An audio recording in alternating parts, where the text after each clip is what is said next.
Et dis-moi, la lutte contre la crise climatique, tu trouves ça important? Ça tombe bien, parce que nous aussi. Plus précisément, ce que nous on trouve super important, c'est une politique climatique sociale. Et c'est pour ça qu'on a lancé l'initiative pour l'avenir. Pour construire une société écologique, il va falloir transformer en profondeur notre économie. Et ça coûte beaucoup d'argent. Il va falloir financer le développement massif des énergies renouvelables, des chauffages écologiques pour tout le monde, l'extension du réseau des transports publics tout en garantissant qu'il soit abordable, ou encore la transformation de pans entiers de toute notre industrie.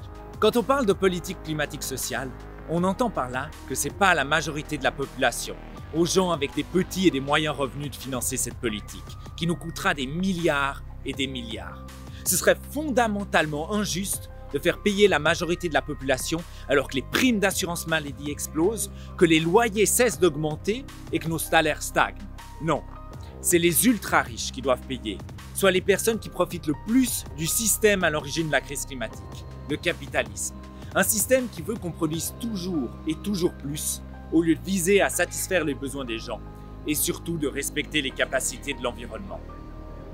Ces ultra-riches, c'est des gens comme par exemple Gianluigi Aponte, qui a la tête de 20 milliards de francs, qui possède l'entreprise de porte-conteneurs ultra polluante MSC et qui est responsable par ses investissements de plus d'émissions que l'ensemble de la population du canton de Genève où il réside. Ou alors Ernesto Bertarelli, qui est la 7e fortune de Suisse et qui est responsable par son seul mode de vie. Il a entre autres un yacht immense de 10 000 tonnes de CO2 par an. Pour vous donner une idée, il faudrait 1500 ans à une personne normale en Suisse pour polluer autant. Pour faire payer ces ultra-riches, nous vous proposons un impôt sur les successions et les donations.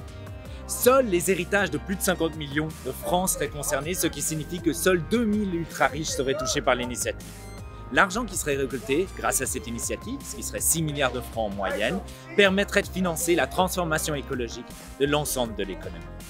Fini les profits, à nous l'avenir. Voici nos slogans. Car ce qu'on veut, c'est mettre fin à l'enrichissement aux dépens de notre avenir et de l'environnement. Et qu'ensemble, on se donne les moyens de construire une société égalitaire, solidaire et écologique. Alors signe maintenant l'initiative pour l'avenir. Je compte sur toi.